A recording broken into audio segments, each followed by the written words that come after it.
Forget the catwalks and the glossy mags. Over the last few years, I've noticed a new breed of photographer taking pictures of ordinary people on the street. And my first story is all about how they're having a huge impact on fashion. Yeah, that's really cute. Yeah, just twirl, that's good. That's really, really pretty. Yeah, stand a bit on your side. Xiaohan Shen is one of many photographers fascinated by what we're wearing. And she's heading to a corner near you to take shots for her blog. That's really nice. I love the vibe on the streets here. The people are dressed a little bit bohemian, lots of vintage, very Sydney. Her blog is one of thousands the world over where fashion photographers shoot people in their everyday outfits looking good. I love people, I love faces, and I love talking to people, and I love chatting with them about their personal style. But people on the streets have been the muse of photographers since the camera was invented. From the work of early 20th century photographers, the Seeberger brothers, to Robert Frank, William Klein, and more recently, Amy Arbus.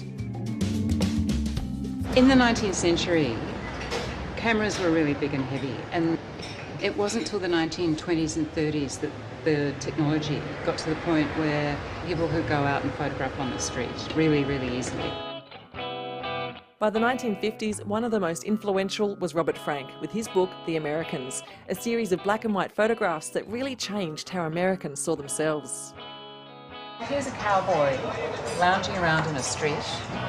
This, as a style, jumped out of, if you like, standard cowboy subculture into the mainstream and has never really gone away. So he dressed up one morning, Robert Frank photographed him, and then it became cool. Yeah. Yeah. Well, I want that to happen to me. Yes. And then in the 1990s, another explosion happened. Street fashion in Japan took off with the Fruits movement, and Shiyoshi Aoki was there with his camera. He just loved documenting the street and street fashion, and the West picked up on it really quite quickly because the fashion in Tokyo at that time was so out there.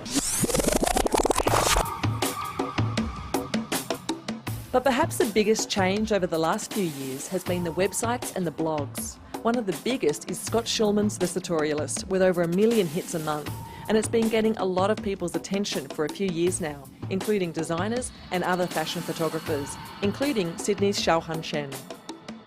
When I started blogging, I was looking at The Sartorialist almost on a daily basis, and I was finding inspiration on that for how I would dress every day.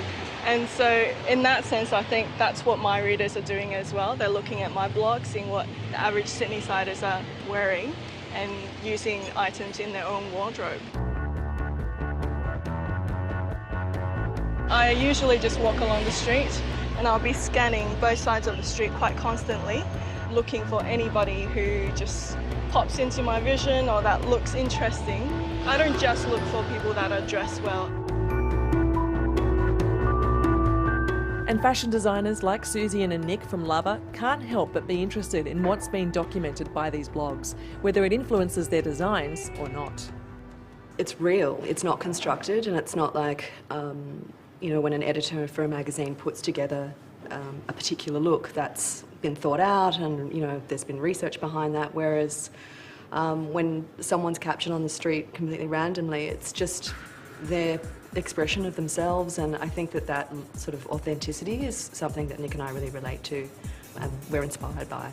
It's helping to remove the hierarchy of fashion. I think that you've now seen that it's got to do with people's readership, people's viewership, and if they've got a large enough one, then they're going to move up the ranks very quickly and they're going to be put on a similar footing as a magazine. And you've kind of seen that happen in shows overseas where you're seeing those bloggers sitting front row with magazine editors and so on, and that's something that, you know, that's supposed to take years and years and years.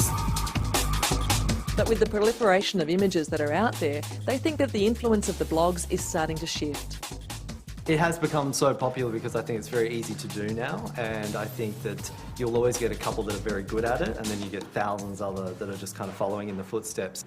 Forget the fact that you run Lover or you have a fashion label. Has anybody ever come up to you on a street and said, "Can I take a photograph of you? You look great"? No, that's embarrassing, isn't it? Actually, no. Can I get you slightly more on your side?